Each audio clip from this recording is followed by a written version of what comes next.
Giaksyonan na sa kumpanyang giingong naglabay og industrial waste sa duha ka purok sa Barangay Mudyang, Davao City nga una na nga gialmahan sa mga residente tungod sa dili maayong baho niini. Ani ang balitang barangay ni Argel Relator.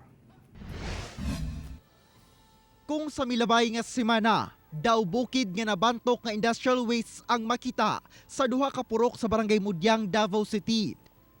Karon, mga sako na ang makita sa lugar.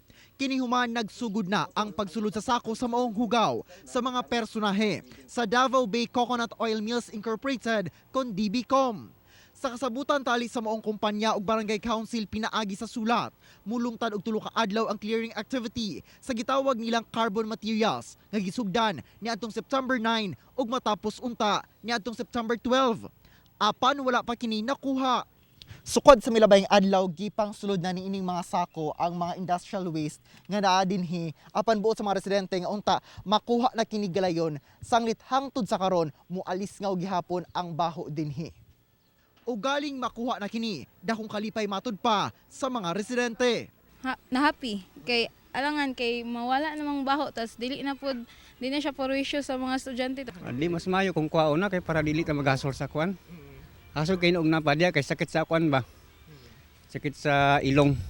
Ay, takuha sir, malipay ko. Labad kayo sa ulo usa sir, kanang mag-ulan, gani sir, niya, muduga siya.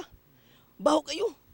Luyo nga nagpakabana na ang kumpanya. Idayon gihapon ang nakatakdang City Council hearing karong September 28 kung asa ilatag sab sa DNR ang resulta sa ilang investigasyon. Ang plano nga pagpadayon sa pagpatawag gikinahanglan nga mapadayon jud kay dili pa man jud nato na identify labi na ang parte didto sa boundary sa Indangan ug Mudyang sa sitio Lambo nga hugot nilang gilimod. Naa sila yung mga nakita yun ng mga violations, no? As to what exactly penalties and what exact violations that they have committed is still under the hands of the DNR.